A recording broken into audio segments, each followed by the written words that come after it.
Welcome to H3 Live. My name's Steve Bose. I'm with Trish Steve. Trish, how are you? I'm fantastic. Good to see you. Great to see you. And we have our good friend Laura McFaffucci with us. She's the head of HR at GP. Laura, it's great to see you. I'll say again, even though for listeners and viewers, it may be the first time they're seeing all us together, but great to see you. How are you? Great to see you again. Thanks for having me again. I'm doing Yeah, it's well. awesome to see you. We did a podcast with Laura we recorded, which is coming out in a few days. We'll talk about that at the end of this conversation, but we wanted to just catch up with Laura to talk a little bit about, we're all coming off HR Tech, which was just last week as we record this. So we want to talk a little bit about our kind of reflections or takeaways from HR Tech and talk about GP a little bit, particularly GP's GIA product. That's GIA, top HR product of the year. I'm not gonna Mhm. lie, one of my favorites. I had like two or It's three pretty top cool. favorites of the year of all the things I saw. And Gia was in that top three, like for me, for Thank you. sure. So let's talk about that a little bit. But before we dive into that, Laura, let's learn a little bit about you and then we'll talk about Sure. GP. So tell us your story a little bit. Yeah, so I am the head of HR at GP, and I've been with GP for about 4.5 years. Came on as the senior director of global total rewards and HRIS, brand new role. I think there was about 450 employees when I joined, so it's been really a great experience, being part of building up a team and putting everything in place. So that's been really fun. Lots of opportunity, and was able to progress through the ranks. And yeah, when the opportunity to lead the team came, I took it, and it's pretty exciting. You don't normally get to do that when you grow up through HRIS and comp, so it's exciting, and it's a super exciting time to be at a company like this. And I feel like everything I've done in my past has kind of prepared me for GP. I've been in a lot of different industries, everything from services to consumer packaged goods, and of course, a little bit of background too. So I've really found that I've been able to pull from all of that to really keep a broad perspective on everything we've got going on at GP. Love it. I'm glad you shared that, Laura, because it just came up 2 or 3 times with HR leaders I was talking to actually at HR Tech. And when you start to get into the origin stories of each of us, because no one really says, I want to be the CHRO Yeah. necessarily when we're children, right?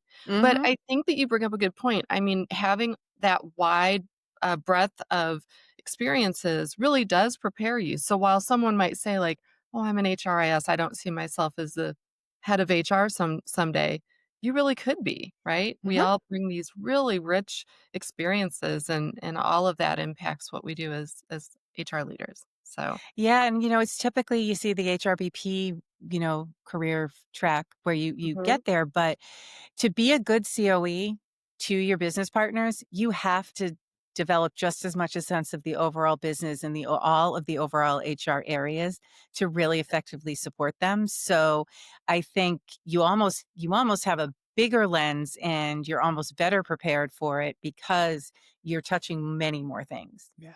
I Yeah. agree with that. And the strategic role of the HR technology leader, the HRS leader, man, it's never been more prominent. And Mm-mm. that's one of the things we wanted to talk to you about, Laura. Sure. GP is at the forefront of innovation on a product side, right? And the service delivery side. GP's GIA product won the award, top HR product of the year. We mentioned that a second ago, but I'd love your perspective, Laura, on just how these rapidly developing and evolving technology, particularly AI, is really impacting the practice of HR service delivery, and really kind of elevating the opportunities for HR in the organization.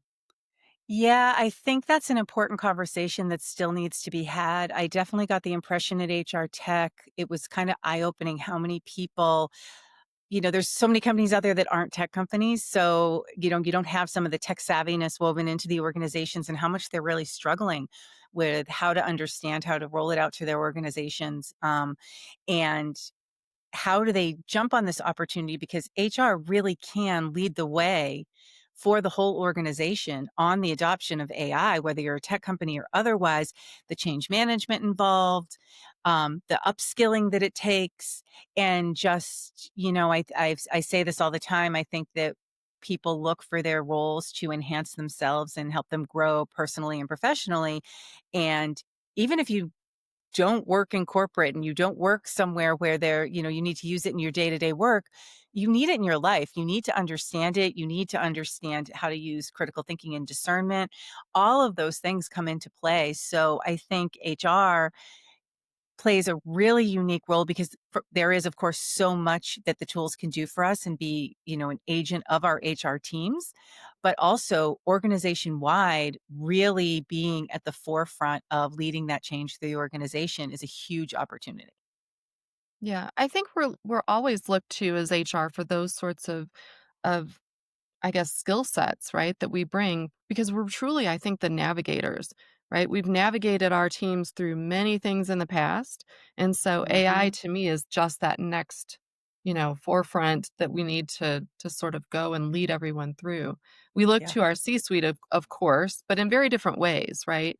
I think we're the ones that are kind of viewed as like maybe kind of sheltering everyone and getting them all focused on what's important and cutting through some of the noise. Are you hearing that at all from people? There's a lot of noise in the space, especially when we're looking at AI. How are you sort of approaching that with the teams there at GP?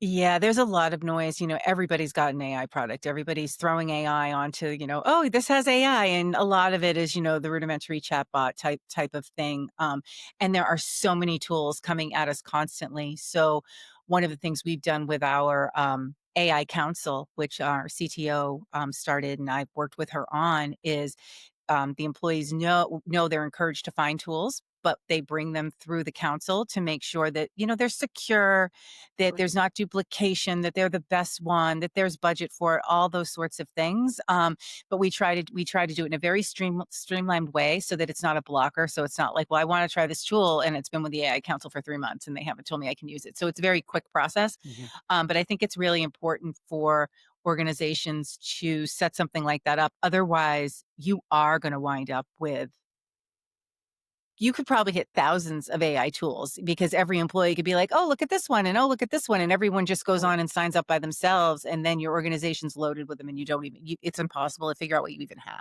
Yeah. Sure. And there's still the very real issues with these third-party external tools around security, privacy, Yep. accuracy, plenty of issues still out there. And it's important to consider that, right? Especially from an HR perspective, right? When we're Hmm. really talking about stewarding and safeguarding really critical employee data, Hmm. personal data, payroll data, health and benefits data, and on, right? It's among the most, maybe it is the most important data, It right, in is. the organization. I think we could look at it that way. Yeah. Laura, Well, one other Steve, thing you I know what? want. Oh, go ahead. I I'm was sorry, Trish. thinking it's a little bit like having a toddler. If you give a toddler a ton of information, right? Because the true type of AI we're talking about is only about 2.5, 3 years old, right? In terms of, and so it's, while it's amazing, some of the things it can do, right? I think we need to just keep in mind we're in our toddler phase when it comes to AI. And so I found it like I'll even ask just using it personally, give me this information and it comes back and it looks very reliable, but I'll know things are incorrect just by like looking at it. And if Hmm. you call that out, say, this does not look right, this is not accurate, it will tattle on itself. Yeah, I'll say, So, oh, you're right. I'm sorry. yeah, sorry, you're right, you caught me. Great catch, Trish. And I'm thinking, so I think too, it's, I mean, that's maybe a little simplistic example, but yeah, I think you have to look at it like, would you hand all of your secure data over to a toddler? No. No, right? You would spoon feed them the data that it Yeah, needs to make it right. So, sort of the same thing. absolutely. That's a Yeah. very good way of putting it.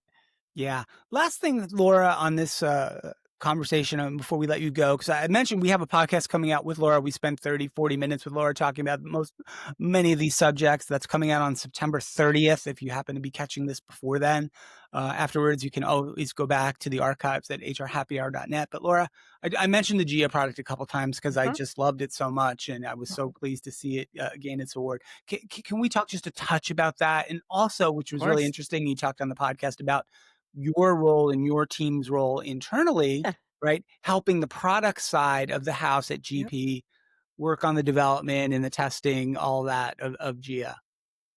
Yeah, and it's been really cool. It's a cool place. It's cool to be in HR at GP because you don't normally get to have that impact on the products. And where we're an HR tech company, it's been not just for my team, even more so for our legal team and for our HR operations team who handle the EOR professionals. Um, being able to advise on the content and helping to build it, because it's built on over 100,000 real cases that we've had over decades, over a decade of experience with. It's built on all of our in-house knowledge.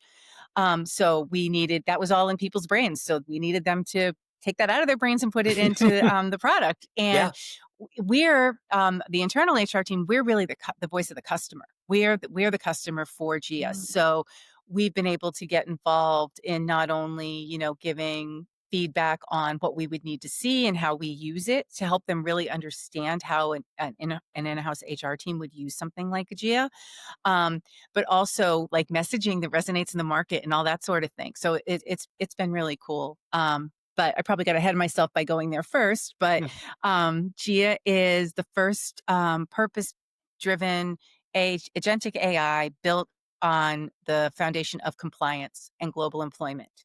And, we found in our research that almost 90% of HR professionals are using like large language models and things like that to get their answers to compliance questions, policy questions, things like that. But what we've also found is the research shows that when you go to like your general chat GPT or one of those LLMs, they might be giving you answers from Reddit or from Wikipedia. So that's the beautiful thing about GIA is it's from verifiable sources. There's a GP verified badge. There's citations for everything. And you can really, it can be an extension of your HR team for your compliance questions, policy drafting, anything in that realm. Globally, right? That was the real Globally, impressive we're thing, in right? over 50 countries, all 50 states, can generate policies and documents in over 50 languages, I believe. So it's really a great tool for, even if you're not global and you're just in the United States, all the laws in the 50 states, it might as well be 50 different countries. So when I saw the demo, I was blown away. Like, help me generate, an offer letter with the right language for, Luxembourg or something. I'm not, don't hold me to that specific example, but it was like that, right, Trish? And like you as an HR leader, you had people around the world, like just being able to get that kind of support. It's the only tool I know that does it. It was incredible.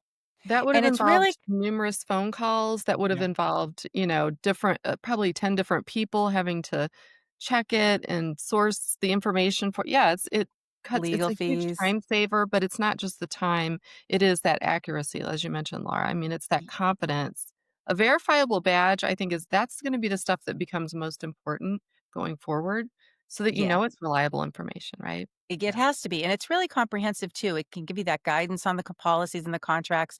It even can complete some tasks. It monitors the global law changes so that you're not having to play catch up.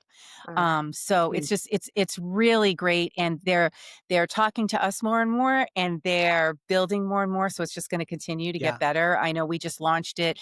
We have the Essential, the Pro, and the Enterprise. So there's a version to meet any size company. And I believe the free trial is still going on. So there's no reason not to just give it a try for free. I like that. So yeah, it's pretty exciting. We got such great feedback on it at HR Tech. All the people that came over and got to see it firsthand. I'm not surprised. The compliance play for AI is totally underrated, totally critically important. Yeah. And the GIA tool, look, I'm showing a little bit, but I loved it. It was like I said, Trish, I saw a lot of software this summer. This was my top couple that I walked away most impressed with. So, all right, we talk about this and more on the podcast coming out next week. So tune into that if you enjoyed this conversation. I hope you did. Laura, it's so great to see you again. You too. Thank you very much. Podcast next week. And I hope to see you again really soon. Me too. Thank you. All right, Trish, good stuff. Thank you. Are you recovered from all the travels? I am. You know what? I'm getting energized. Seriously, I am. Because when you hear things like this and you see solutions that are working, it is difficult to fly to all these locations, but it's sort of, I was kind of thinking about it. It's like you're pouring your cup out at the same time people are pouring into you, right? So it's this way to put it. Constant flow. So yes, a little bit physically exhausting and taxing, but so energizing from an intellectual perspective. Great stuff. All right. Well, super Trish. Thank you, Laura. Thank you, Trish. Thank you, everybody, for listening. Thanks to our friends at GP. Go to hrhappyhour.net for all the details, and we'll see you next time on H3 Live.